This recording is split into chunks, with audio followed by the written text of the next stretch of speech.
62세 외로움에 시작한 황혼재혼이 50억 꼬마 빌딩을 노린 전문 사기단의 함정일 줄은 꿈에도 몰랐습니다. 교수님이라며 믿고 맡긴 노후 자산관리, 그가 사실은 제 가장 믿는 후배와 짜고 제 건물을 털려던 파렴치한 사기꾼이었다는 것을 알게 됐습니다. 62살 50억대 건물주였던 제가 황혼재혼을 결심했을 때 주변에서는 모두 축하해 주었습니다.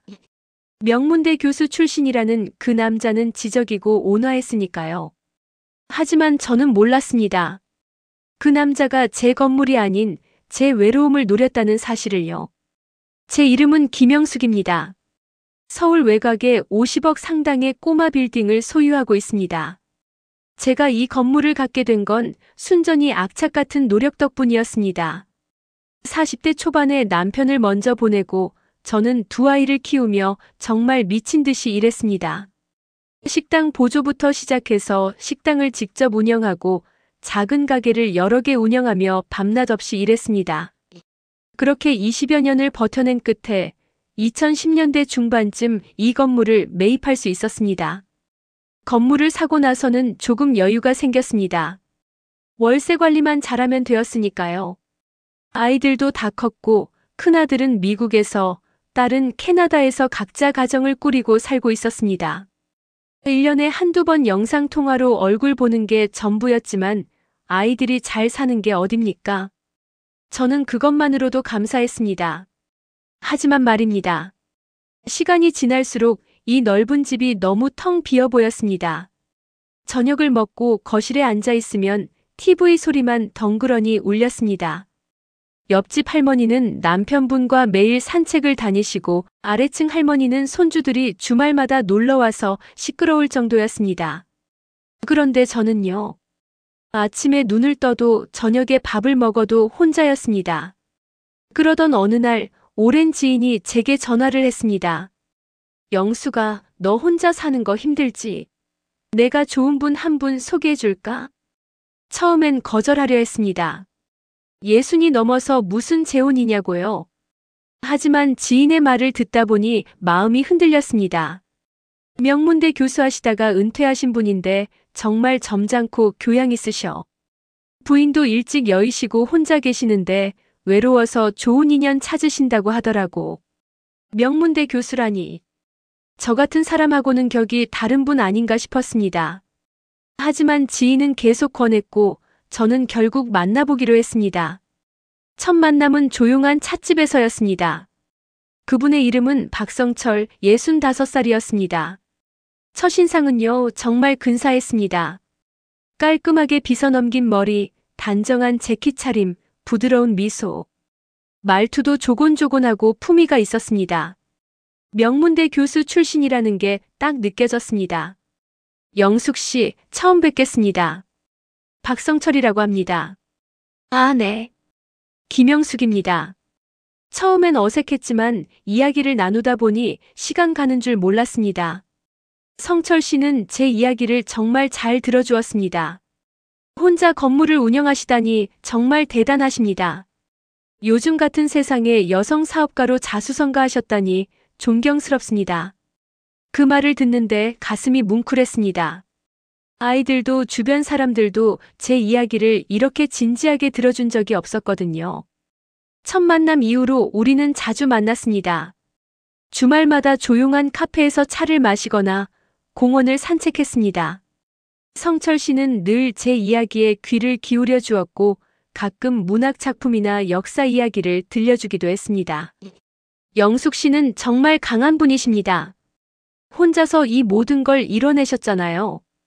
그런 말을 들을 때마다 저는 정말 이 사람이 제 인생의 마지막 동반자가 될 수 있겠다는 생각이 들었습니다.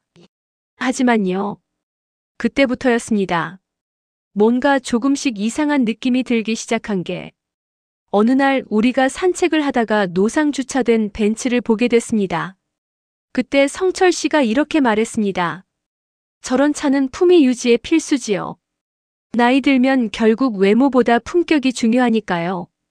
그 말을 듣고 저는 조금 당황했습니다. 성철 씨가 벤츠를 타고 다니는 것도 아닌데 왜 저런 말을 하는 걸까요? 또 다른 날에는 제 건물 이야기가 나왔을 때였습니다. 영숙 씨, 건물 관리는 어떻게 하세요?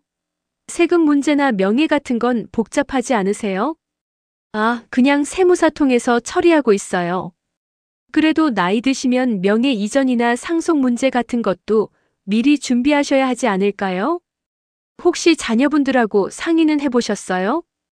그때도 저는 그냥 성철 씨가 저를 걱정해서 하는 말인 줄만 알았습니다.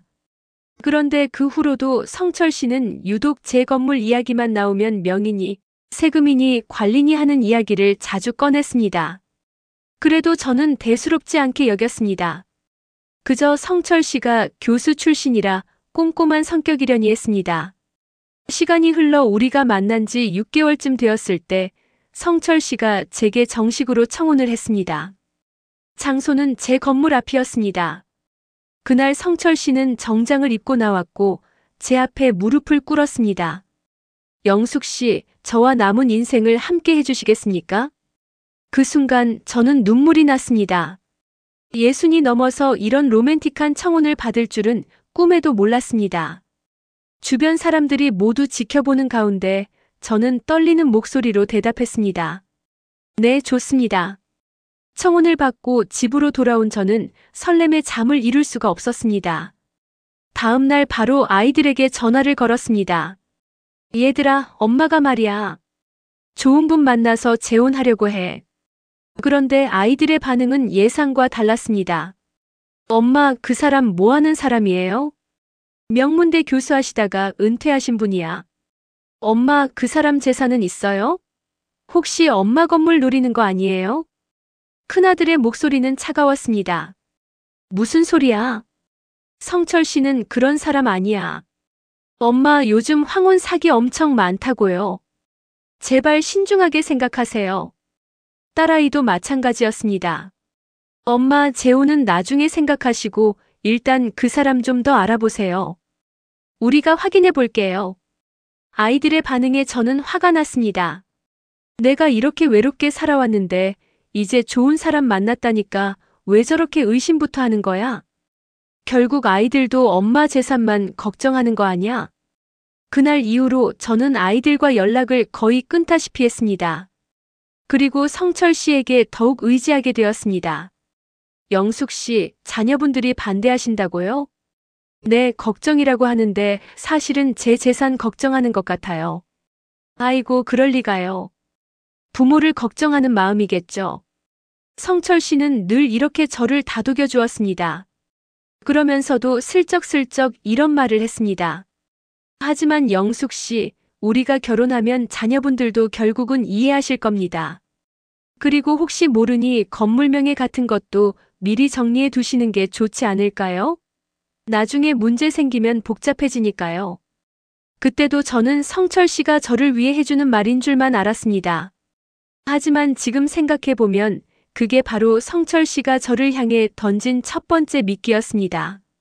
그리고 저는 그 미끼를 덥석 물어버렸습니다. 성철 씨와의 재혼 날짜가 잡혔습니다. 석 달 후 봄이 오면 우리는 조촐하게 식을 올리기로 했습니다. 아이들은 여전히 반대했지만 저는 더 이상 그들의 말에 귀 기울이지 않았습니다. 내 인생인데 내가 선택할 권리가 있지. 그렇게 스스로를 다독이며 준비를 시작했습니다. 그런데 결혼 준비를 하면서 성철 씨의 태도가 조금씩 변하기 시작했습니다. 어느 날 성철 씨가 제 건물 앞으로 저를 불렀습니다. 영숙 씨, 오늘 특별한 날이에요. 무슨 날인데요? 우리가 함께 살 곳을 정하는 날이죠. 성철 씨는 제 건물을 올려다보며 말했습니다. 이 건물 2층에 있는 제일 넓은 호실, 거기를 우리 신혼집으로 꾸미면 어떨까요? 아, 거기요?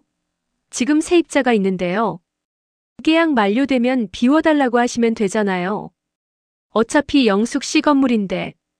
그 말에 저는 조금 망설였습니다. 그 세입자는 5년 넘게 월세를 한 번도 밀리지 않고 내는 좋은 분이었거든요. 그분이 오래 계신 분이라서요. 갑자기 나가라고 하면 미안하잖아요. 그러자 성철 씨의 표정이 살짝 굳었습니다. 영숙 씨, 우리가 결혼하면 제일 중요한 게 뭔지 아세요? 우리 둘이 편하게 사는 거예요. 세입자야 다른 집 구하면 되지만 우리는 이 건물에서 살아야 할 거 아니에요. 그 말에도 일리가 있었습니다. 그럼 계약 만료 전에 미리 말씀드리고 충분한 시간을 드리죠. 그게 좋겠어요. 성철 씨는 다시 밝은 얼굴로 돌아왔습니다. 그리고 며칠 후 성철 씨가 저를 은행 앞으로 불렀습니다. 영숙 씨, 우리 결혼하면 재정 관리를 어떻게 할까요? 재정 관리요? 네, 제 말은요. 저도 연금이 있고 영숙 씨는 건물 월세가 있으니까 이걸 어떻게 관리할지 미리 정해두면 좋을 것 같아서요. 그냥 각자 관리하면 안 될까요? 그러자 성철 씨가 약간 서운한 표정을 지었습니다. 영숙 씨, 우리가 부부가 되는 건데 각자 따로 관리한다는 게 좀 그렇지 않나요? 신뢰의 문제잖아요. 아, 그게 아니라요. 저는 영숙 씨를 완전히 믿고 맡길 수 있는데 영숙 씨는 저를 못 믿으시는 건가요? 그렇게 말하니 제가 소인배가 된 것 같았습니다. 아니에요. 그런 게 아니고요. 그럼 이렇게 합시다. 제 연금은 생활비로 쓰고 영숙 씨 건물 월세는 저축하거나 투자하는 거예요. 그리고 건물 명의를 공동 명의로 바꾸면 나중에 상속 문제도 간단해지고 세금도 절약할 수 있어요. 공동명예. 그 단어를 듣는 순간 제 가슴 한편이 싸늘해졌습니다. 공동명의요? 네, 부부가 되면 당연한 거 아니에요? 그래야 서로 신뢰하는 거죠. 하지만 이 건물은 제가 20년 넘게 고생해서 산 건데요. 그러자 성철 씨의 얼굴이 확 굳었습니다. 영숙 씨, 지금 저를 뭘로 보시는 거예요? 제가 영숙 씨 재산을 노리고 결혼하는 사람처럼 보이세요? 아니, 그게 아니라요. 자녀분들이 저를 의심하더니 이제 영숙 씨까지 그러시는 거예요? 성철 씨는 상처받은 표정으로 고개를 돌렸습니다. 저는 당황했습니다. 제가 잘못 생각한 걸까요? 성철 씨, 오해하지 마세요. 제가 그런 뜻으로 한 말이 아니에요. 그럼 뭐예요? 결혼은 하면서 재산은 따로 관리하겠다는 게 그게 진짜 결혼인가요? 그날 우리는 서먹한 분위기로 헤어졌습니다. 집에 돌아온 저는 밤새 고민했습니다. 내가 너무 옹졸한 건가? 성철 씨 말대로 부부가 되면 공동명의가 맞는 건가? 근데 왜 이렇게 불안하지? 다음 날 아침 제게 전화가 한 통 왔습니다. 공인중개사 이강식 씨였습니다. 강식 씨는 제가 이 건물을 살 때 큰 도움을 준 분이었습니다. 저보다 4살 어렸지만 부동산 업계에서 20년 넘게 일한 베테랑이었죠. 그분 덕분에 저는 좋은 가격에 이 건물을 살 수 있었습니다. 영숙 누나, 요즘 어떻게 지내세요? 아, 강식 씨. 잘 지내요. 누나, 제가 들었는데 재혼하신다면서요? 축하드려요. 고마워요. 그런데 누나 한 가지 여쭤봐도 될까요? 뭔데요? 그 남자분 건물명에 이전하자는 말 안 했어요? 순간 제 심장이 철렁했습니다. 어떻게 알았어요? 누나, 저 이 바닥에서 오래 일했잖아요. 황혼 재혼하면서 부동산 명의 이전 요구하는 거 전형적인 사기 수법이에요. 아니에요. 성철 씨는 그런 사람 아니에요. 누나, 제가 왜 거짓말하겠어요? 걱정돼서 그러는 거예요. 강식 씨의 목소리는 진지했습니다. 누나 명문대 교수 출신이라고 했죠? 그분 재산은 확인해 봤어요? 그건 결혼하기 전에 꼭 확인해 보세요. 그리고 명예 이전 같은 건 절대 하지 마세요. 나중에 문제 생기면 누나만 손해예요. 강식 씨가 그렇게까지 말하니까 좀 불안하긴 한데요. 누나, 제가 그 남자분 좀 알아봐 드릴까요? 제 인맥으로 신용조회 같은 거 해볼 수 있어요. 아니에요, 괜찮아요. 제가 알아서 할게요. 그래요? 그럼 명예 이전만큼은 절대 하지 마세요. 알겠죠? 네, 알겠어요. 걱정해줘서 고마워요. 전화를 끊고 나니 마음이 더 복잡해졌습니다. 강식 씨는 저를 속일 이유가 없는 사람이었습니다. 제가 건물 살 때도 자기 수수료를 깎아주면서까지 도와준 분이었으니까요. 그럼 성철 씨가 정말 저를 속이는 건가? 아니야, 강식 씨가 너무 걱정하는 거겠지. 그날 저녁 성철 씨에게서 문자가 왔습니다. 영숙 씨, 어제는 제가 너무 감정적으로 나온 것 같아요. 미안해요. 내일 만나서 이야기해요. 다음 날 우리는 제 건물 근처 레스토랑에서 만났습니다. 성철 씨는 꽃다발을 들고 나타났습니다. 영숙 씨, 어제는 정말 미안했어요. 아니에요. 저도 오해를 산 것 같아요. 영숙 씨, 제가 공동명의 이야기를 꺼낸 건 영숙 씨를 의심해서가 아니에요. 오히려 제가 영숙 씨께 완전히 헌신하고 싶다는 뜻이었어요. 헌신이요? 네, 저는 영숙 씨와 진짜 한 가족이 되고 싶어요. 그래서 재산도 함께 관리하고 미래도 함께 계획하고 싶은 거예요. 성철 씨의 눈빛은 진심처럼 보였습니다. 하지만 영숙 씨가 부담스러워하신다면 공동명의는 나중에 천천히 생각해도 돼요. 제가 너무 급하게 몰아간 것 같네요. 정말요? 네, 영숙 씨가 편한 대로 하세요. 저는 영숙 씨만 있으면 돼요. 그 말을 듣고 나니 제 의심이 부끄러워졌습니다. 역시 성철 씨는 좋은 사람이야. 강식 씨가 너무 걱정한 거였어. 그날 저녁 우리는 화해했고 결혼 준비를 다시 시작했습니다. 하지만 그로부터 일주일 후 성철 씨가 다시 건물 이야기를 꺼냈습니다. 영숙 씨, 그런데 말이에요. 네. 우리가 결혼하면 이 건물 관리를 어떻게 할 거예요? 세입자들 관리하고 수리하고 그런 거 말이에요. 지금처럼 제가 하면 되죠. 영숙 씨 혼자서요? 힘들지 않아요? 괜찮아요, 익숙해요. 그래도 나이 드시면 힘들잖아요. 제가 도와드리면 안 될까요? 도와준다고요? 네, 저도 할 일 없이 매일 집에만 있을 순 없잖아요. 건물 관리 같은 건 제가 맡을 수 있어요. 그 말에 저는 조금 마음이 움직였습니다. 사실 건물 관리가 편한 건 아니었거든요.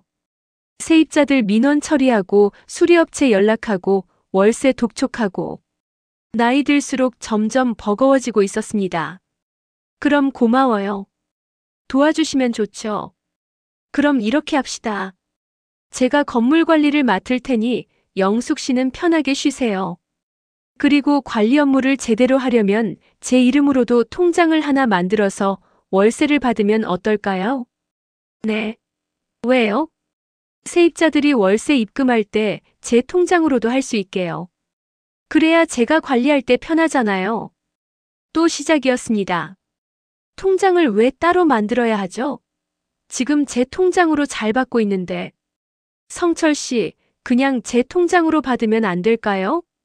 영숙 씨, 또 그러시네요. 제가 뭘 잘못하려는 것처럼 보이시나 봐요. 아니, 그게 아니고요. 그럼 뭐예요? 저한테 통장 하나 못 만들어 주세요? 성철 씨의 목소리가 조금 날카로워졌습니다. 제가 이렇게 헌신하려고 하는데 영숙 씨는 저를 계속 의심하시네요. 의심하는 게 아니에요. 그럼 뭐예요? 자녀분들이 저를 의심하더니 이제 영숙 씨까지 그러시는 거예요? 똑같은 패턴이었습니다. 제가 뭔가 말하면 성철 씨는 상처받은 척하면서 저를 압박했습니다. 그리고 그럴 때마다 저는 제가 잘못한 것처럼 느껴졌습니다. 성철 씨, 제가 잘못 생각했어요. 통장 만들어 드릴게요. 정말요? 네, 성철 씨가 관리해 주시면 저도 편하니까요. 그날 저는 성철 씨 명의로 통장을 하나 더 만들었습니다. 그리고 세입자들에게 공지를 보냈습니다. 앞으로 월세는 새 통장으로 입금해 달라고요. 하지만 그날 밤 저는 잠을 이룰 수 없었습니다. 내가 지금 뭘 하고 있는 거지? 왜 이렇게 불안하지? 다음 날 아침 큰아들에게서 전화가 왔습니다. 엄마, 진짜 그 남자랑 결혼하시려고요? 그래, 왜?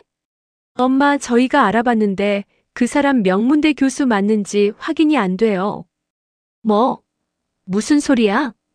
그 사람이 어느 대학 교수였는지 알아요?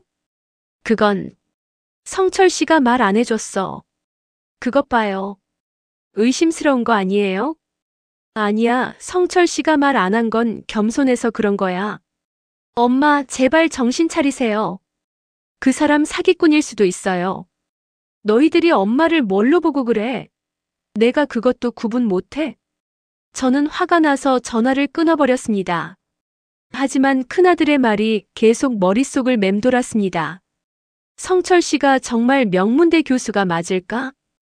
왜 한 번도 어느 대학이었는지 구체적으로 말한 적이 없지? 그날 저녁 저는 용기를 내서 성철 씨에게 물어봤습니다. 성철 씨, 어느 대학 교수셨어요? 순간 성철 씨의 표정이 미묘하게 변했습니다. 왜 갑자기 그걸 물어보세요? 그냥 궁금해서요. 영숙 씨, 자녀분들이 저를 조사하라고 시킨 거예요? 아니에요. 제가 궁금해서 물어본 거예요. 성철 씨는 한숨을 쉬었습니다. 영숙 씨, 저는 과거에 연연하지 않아요. 중요한 건 지금이고 미래잖아요. 그래도 알고 싶어요. 왜요? 제 과거가 뭐가 중요해요? 지금 영숙 씨를 사랑하는 제 마음이 중요한 거 아니에요? 또 피해갔습니다. 구체적인 대답 대신 감정에 호소하는 말만 반복했습니다. 그날 밤 저는 혼자 생각에 잠겼습니다. 뭔가 이상해. 너무 많은 게 이상해.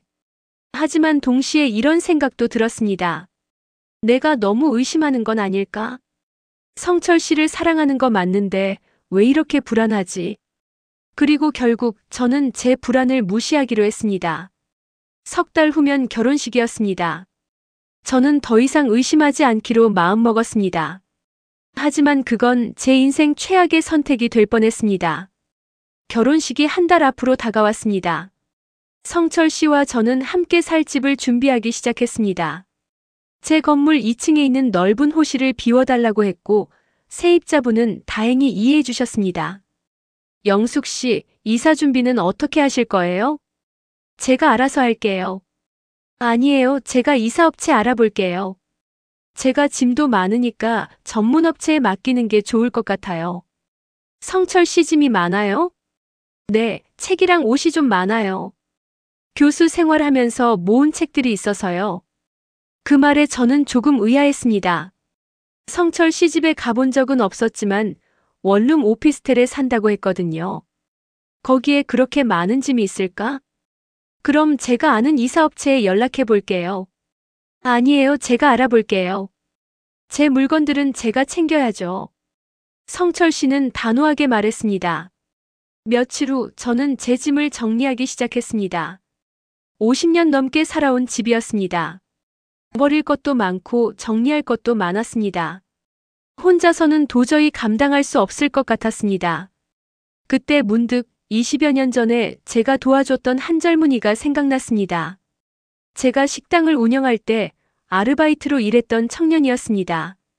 그 친구는 대학 등록금이 없어서 힘들어했는데 제가 몇 년간 학비를 지원해줬었죠. 나중에 그 친구가 취직하고 나서 꼭 은혜를 갚겠다고 했었는데 그 후로 연락이 끊겼습니다. 그런데 작년에 우연히 그 친구 누나에게서 연락이 왔었습니다. 영숙 언니, 저 기억하세요? 동생이 언니 덕분에 대학 나와서 지금 잘 살고 있어요. 언니 은혜를 잊지 않고 있어요. 그분은 이사업체 컨설턴트로 일하고 있다고 했습니다. 명함을 주면서 혹시 이사할 일 있으면 꼭 연락하라고 했었죠. 저는 그분에게 전화를 걸었습니다. 여보세요, 최은경 씨 맞으시죠? 저 김영숙이에요. 아, 영숙 언니. 어떻게 연락 주셨어요? 은경 씨, 제가 이사를 하게 됐는데 혹시 도와주실 수 있을까요? 당연하죠. 언니, 언제 이사하세요? 저는 결혼 이야기와 이사 계획을 간단히 설명했습니다. 언니, 축하드려요. 제가 꼼꼼하게 도와드릴게요. 은경 씨는 이틀 후에 집으로 찾아왔습니다. 50대 후반쯤 돼 보이는 그분은 단정하고 깔끔한 인상이었습니다. 언니, 짐이 정말 많으시네요. 평생 모은 거라서 그래요. 버릴 것도 많고요. 제가 하나하나 정리해 드릴게요. 걱정 마세요. 은경 씨는 정말 꼼꼼했습니다. 옷장 정리부터 시작해서 주방 살림, 책장, 서류까지 하나하나 물어보면서 필요한 것과 버릴 것을 구분했습니다. 언니, 이사 가시는 남편분 짐은 어디 있어요? 아, 성철 씨 짐은 성철 씨가 직접 챙긴대요. 그래요? 보통은 함께 정리하는 게 편한데요. 성철 씨가 자기 짐은 자기가 챙기겠다고 해서요. 은경 씨는 고개를 끄덕이면서도 뭔가 이상하다는 표정을 지었습니다. 일주일 후 은경 씨가 다시 집에 왔습니다. 언니, 이사 날짜가 이틀 남았는데 남편분 짐은 확인해 보셨어요? 아직이요. 성철 씨가 자기가 알아서 한대요. 그래도 확인은 해보셔야죠. 혹시 짐량을 잘못 예상하면 트럭 크기를 못 맞출 수도 있어요. 그럼 제가 성철 씨한테 연락해 볼게요. 저는 성철 씨에게 전화를 걸었습니다. 성철 씨, 이사 컨설턴트 분이 짐량을 확인하고 싶대요. 아, 그거요? 괜찮아요. 제 짐은 많지 않아요. 그래도 한번 보러 와야 할 것 같은데요. 영숙 씨, 제 집은 좀 지저분해서요. 부끄러워요. 은경 씨는 전문가예요. 괜찮아요. 성철 씨는 한참을 망설이다가 결국 주소를 알려줬습니다. 다음 날 은경 씨와 저는 함께 성철 씨 집으로 갔습니다. 주소를 찾아가니 낡은 빌라 반지하였습니다. 명문대 교수 출신인데 반지하에 살아? 조금 의아했지만 은퇴 후 검소하게 사는 거라고 생각했습니다. 초인종을 눌렀지만 대답이 없었습니다. 성철 씨, 저 영숙이에요. 한참 후에야 문이 열렸습니다. 성철 씨는 평소와 다르게 후줄근한 옷차림이었고 표정도 좋지 않았습니다. 영숙 씨. 들어오세요. 집안은 생각보다 훨씬 좁았고 어두웠습니다. 그리고 짐은 정말 많았습니다. 성철 씨, 짐이 많다고 하시더니 정말 많네요. 네, 정리를 좀 해야 하는데요. 은경 씨가 집안을 둘러보며 말했습니다. 제가 정리 좀 도와드릴게요. 이사 날짜가 얼마 안 남았으니까 빨리 해야 해요. 아, 괜찮습니다. 제가 할게요. 아니에요, 제 일이에요. 제가 도와드릴게요. 은경 씨는 단호하게 말하며 짐 정리를 시작했습니다. 저와 성철 씨는 거실에 앉아 있었습니다. 영숙 씨, 제 집이 너무 초라하죠? 아니에요, 괜찮아요. 은퇴하고 나서 경제적으로 좀 어려워서요. 부끄럽습니다. 그 말에 저는 오히려 미안한 마음이 들었습니다. 아, 성철 씨가 제 재산을 탐낸 게 아니라 정말 경제적으로 어려웠던 거구나. 그렇게 생각하니 성철 씨에게 더 잘해주고 싶었습니다. 1시간쯤 지났을까요? 은경 씨가 방에서 나오면서 저를 불렀습니다. 언니, 잠깐 여기 좀 와보세요. 저는 방으로 들어갔습니다. 은경 씨는 낮은 목소리로 말했습니다. 언니, 이거 좀 보세요. 은경 씨가 보여준 건 서류 뭉치였습니다.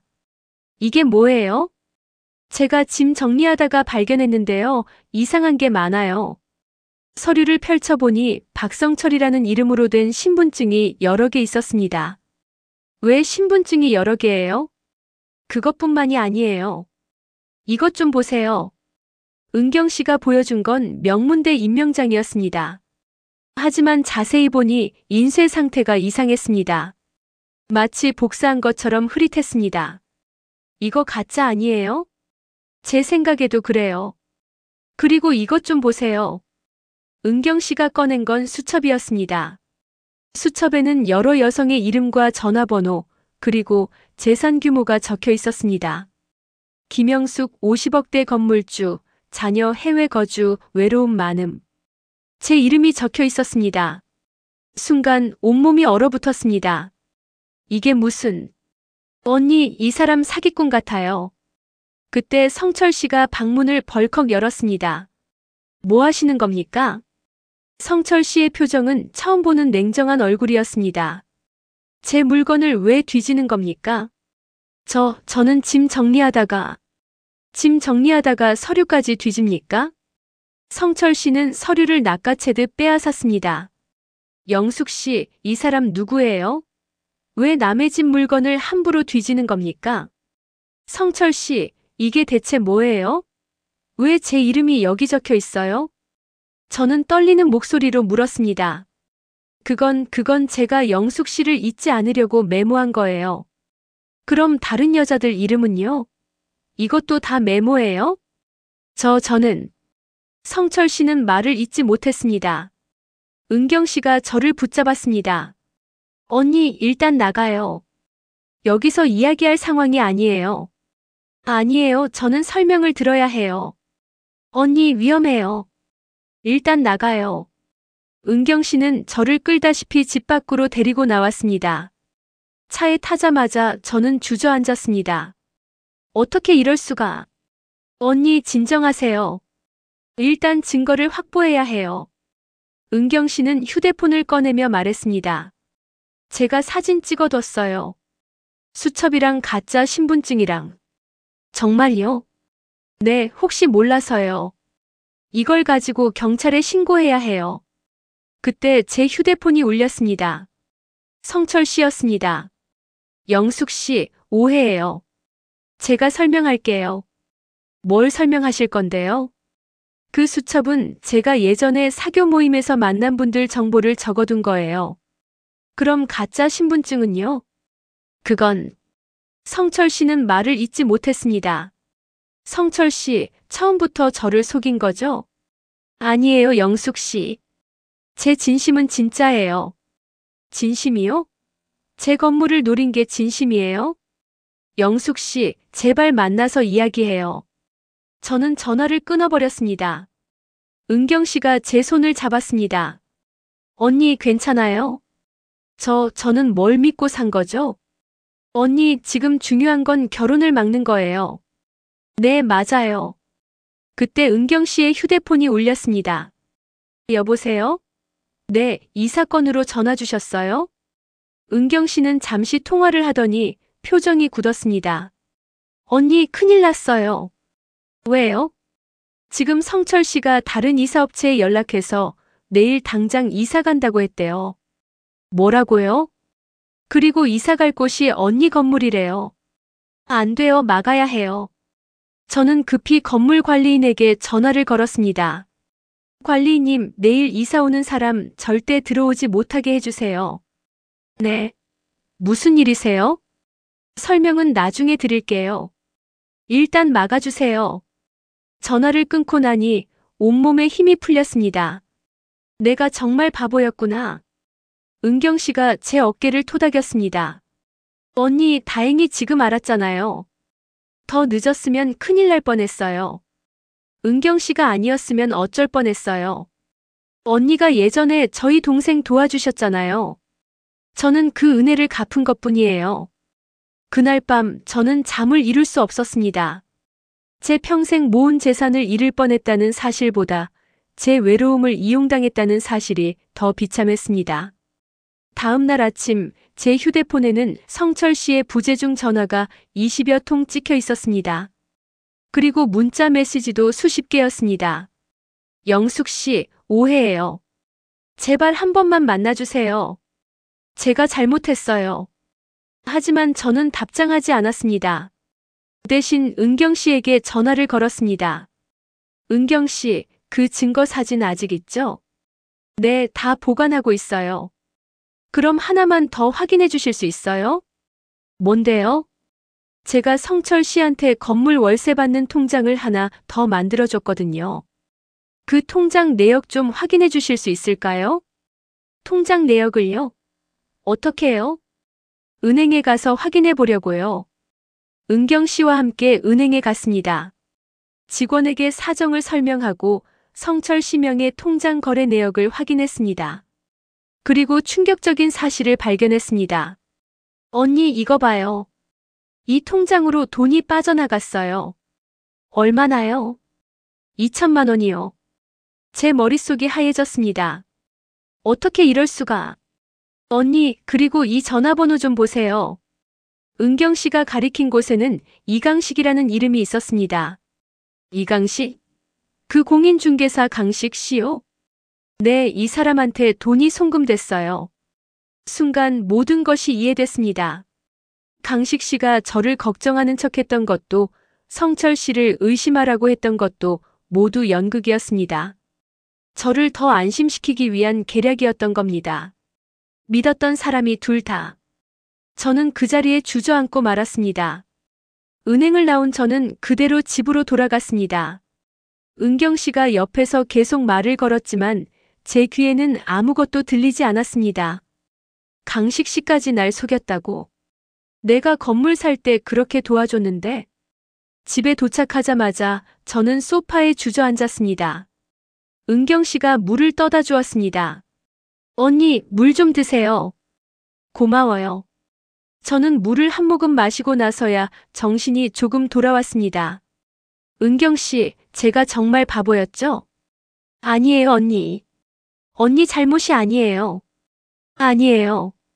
제가 외로움에 눈이 멀어서 모든 걸 놓쳤어요. 그때 초인종이 울렸습니다. 현관 모니터를 보니 이강식이었습니다. 언니, 저 사람이에요? 네, 강식 씨예요. 문 열지 마세요. 아니에요. 저 직접 확인하고 싶어요. 저는 문을 열었습니다.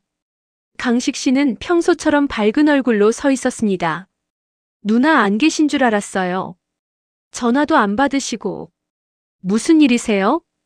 아, 성철 씨한테 들었는데 이사 취소하셨다면서요? 네, 취소했어요. 왜요?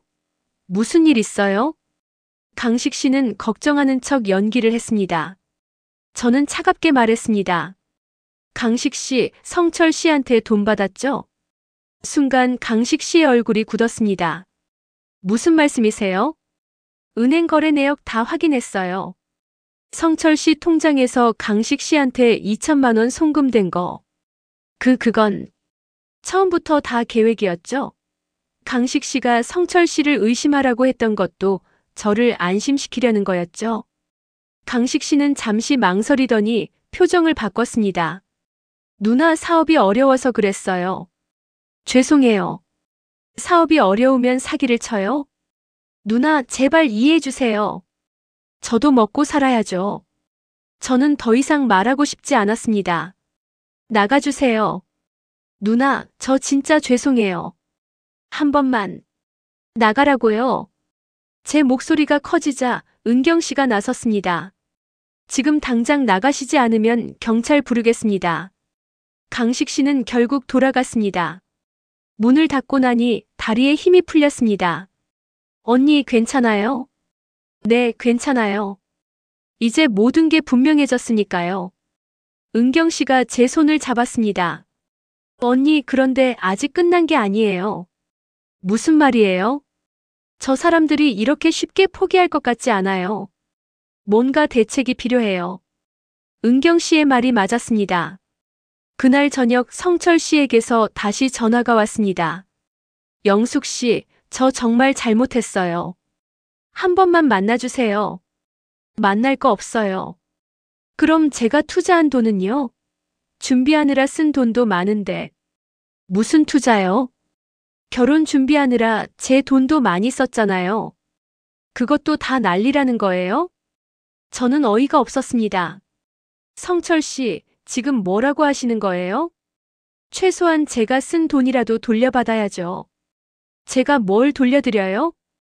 영숙 씨 통장에서 제가 쓴 돈 있잖아요. 그거라도 돌려주세요. 순간 저는 깨달았습니다. 이 사람은 끝까지 제 돈을 노리고 있다는 것을. 성철 씨, 꿈 깨세요. 저 이제 속지 않아요. 그럼 법적으로 해결하겠어요. 제가 영숙 씨한테 사기당한 거라고 소송 걸 거예요.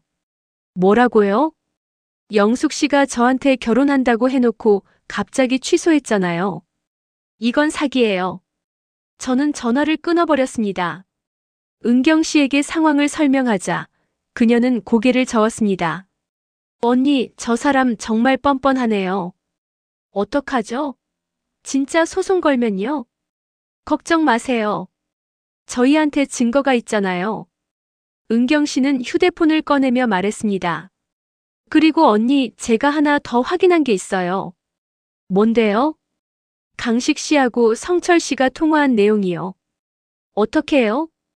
제가 성철 씨 집에서 나올 때 녹음기를 숨겨뒀거든요. 혹시 몰라서요. 그래서요? 은경 씨는 휴대폰으로 녹음 파일을 재생했습니다. 야, 영숙이 눈치챘어. 어떻게? 성철 씨 목소리였습니다. 괜찮아. 내가 누나 설득할게. 누나 나 믿으니까. 강식 씨 목소리였습니다. 그래도 불안한데. 만약에 결혼 취소하면? 그럼 위자료 받아내면 되지. 어차피 공동명의는 못했지만 통장에서 빼돌린 돈은 있잖아. 그것도 그러네. 그럼 반반 나누는 거 맞지? 당연하지. 우리 5년째 이렇게 해먹는 거 아니야? 녹음이 끝나자 저는 온몸이 떨렸습니다. 5년째요? 저 말고도 다른 피해자가 있다는 거예요? 그런 것 같아요. 수첩에도 여러 이름이 있었잖아요. 저는 분노로 주먹을 쥐었습니다. 이런 나쁜 인간들을. 은경 씨가 제 손을 잡았습니다. 언니 진정하세요. 화내는 것보다 복수하는 게 낫죠. 복수요? 네, 저 사람들이 제대로 응징받게 해야죠. 어떻게 해요? 은경 씨는 미소를 지었습니다. 제가 좋은 방법 하나 생각해뒀어요. 그날 밤 은경 씨와 저는 밤새 계획을 세웠습니다. 성철 씨와 강식 씨를 완전히 무너뜨릴 계획이었습니다. 그리고 그 계획의 무대는 바로 결혼식장이었습니다. 일주일 후 저는 성철 씨에게 전화를 걸었습니다. 성철 씨, 저예요. 영숙 씨. 드디어 전화 주셨네요. 성철 씨의 목소리는 반가움으로 가득했습니다. 성철 씨, 제가 생각을 많이 해봤어요. 그래서요? 결혼하고 싶어요. 전화 너머로 성철 씨가 숨을 크게 들이쉬는 소리가 들렸습니다. 정말요? 진심이세요? 네, 제가 너무 의심이 많았던 것 같아요. 성철 씨를 믿고 싶어요. 영숙 씨, 정말 고마워요. 후회 안 하실 거예요. 딴 조건이 있어요. 뭔데요? 저희 결혼을 제대로 알리고 싶어요. 건물명의 이전도 투명하게 하고 기자들도 초청해서 정식으로 발표하고 싶어요. 기자요? 왜요? 성철 씨가 명문대 교수 출신이잖아요. 그리고 저도 건물주고요. 우리 결혼이 화제가 될 것 같아서요. 그리고 건물명에 이전하면서 세금 문제도 있으니까 공개적으로 하는 게 깨끗하잖아요. 성철 씨는 잠시 망설였습니다. 굳이 그렇게까지 해야 하나요? 성철 씨, 자녀들이 계속 의심하잖아요. 공개적으로 하면 자녀들도 인정할 거예요. 그것도 그렇네요. 그리고 강식 씨도 초청할게요. 강식 씨가 저희 부동산 거래 도와줬으니까 증인으로 있으면 좋을 것 같아요. 아, 네. 좋아요. 성철 씨는 결국 동의했습니다. 전화를 끊고 저는 은경 씨를 불렀습니다. 언니, 진짜 괜찮겠어요? 네, 이제 시작이에요. 저희는 결혼식장을 예약했습니다. 하지만 일반적인 결혼식이 아니었습니다. 은경 씨가 아는 지역 신문 기자들을 조용히 초청했습니다. 황혼 재혼 사기 현장을 취재하실 수 있습니다. 단 비밀로 해주세요. 기자들은 흔쾌히 동의했습니다. 결혼식 당일이 다가왔습니다. 식장에는 성철 씨의 지인들이라는 사람들이 몇 명 왔습니다. 모두 수상한 분위기였습니다. 아마도 성철 씨의 사기 공범들인 것 같았습니다. 그리고 구석에는 은경 씨가 초청한 기자들이 카메라를 준비하고 있었습니다. 성철 씨는 정장을 차려입고 나타났습니다. 영숙 씨, 오늘 정말 예쁘세요. 고마워요, 성철 씨. 강식 씨도 왔습니다. 누나 축하해요. 고마워요, 강식 씨. 오늘 끝까지 지켜봐 주세요. 강식 씨는 제 말뜻을 모르고 웃었습니다. 식이 시작될 시간이 되었습니다. 하지만 주례는 나오지 않았습니다. 대신 제가 단상 위로 올라갔습니다. 여러분, 오늘 이 자리에 와주셔서 감사합니다. 성철 씨는 의아한 표정을 지었습니다. 오늘은 결혼식이 아닙니다.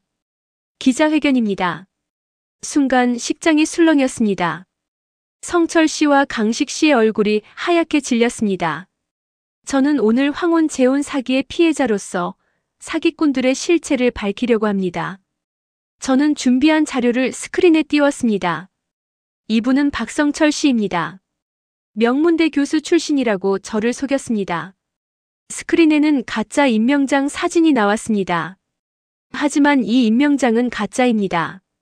인쇄 상태를 보세요. 복사본입니다. 기자들이 사진을 찍기 시작했습니다. 그리고 이것은 박성철 씨가 가지고 있던 수첩입니다. 수첩 사진이 스크린에 떴습니다. 여기에는 여러 여성의 이름과 재산 규모가 적혀 있습니다. 저도 포함되어 있죠. 성철 씨가 자리에서 일어나려 했습니다. 앉으세요, 성철 씨. 아직 끝나지 않았어요.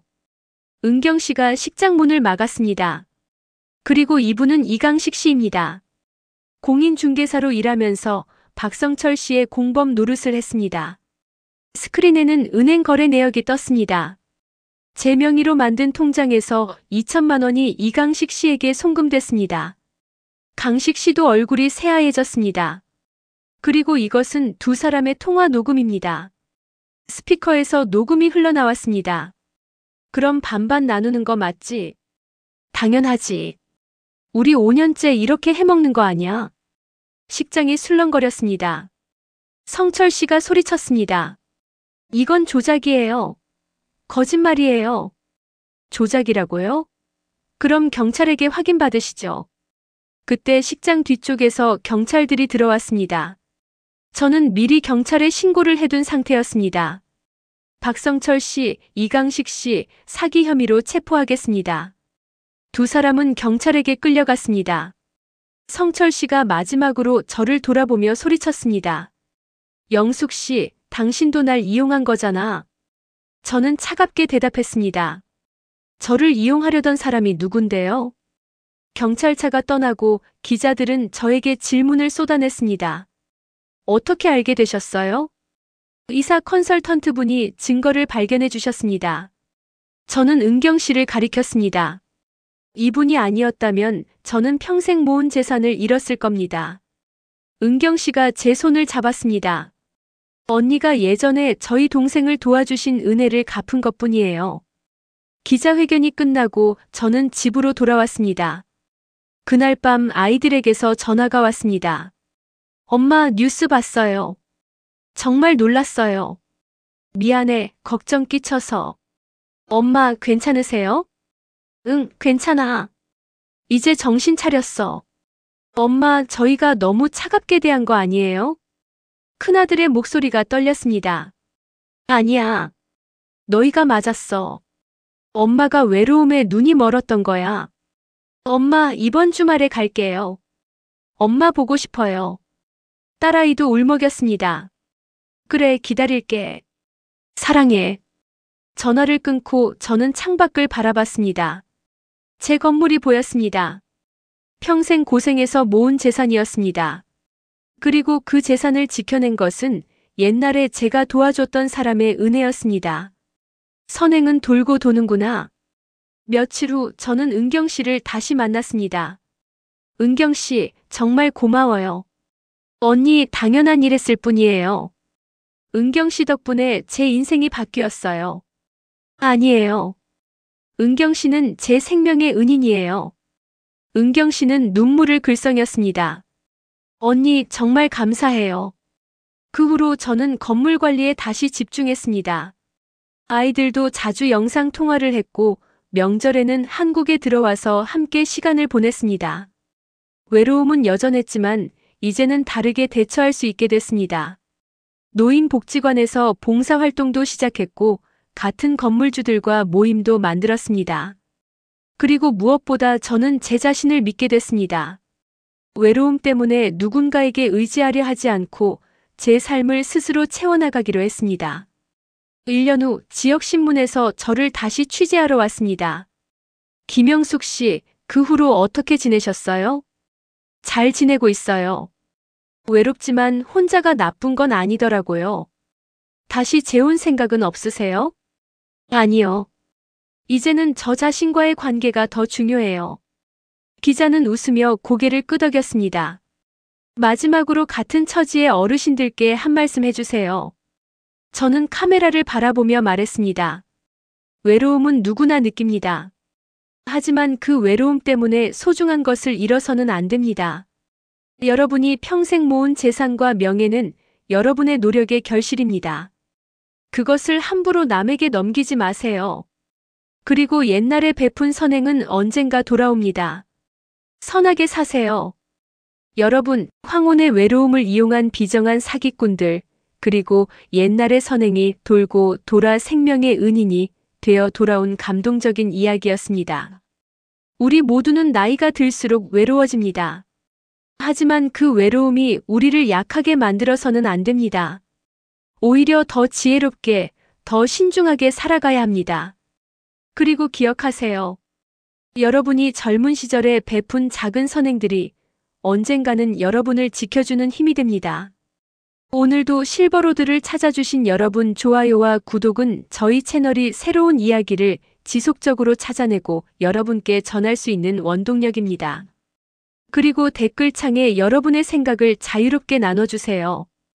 이 이야기 속 주인공들의 선택에 대한 공감이나 혹은 여러분만의 경험에서 우러나온 지혜로운 의견 모두 환영합니다.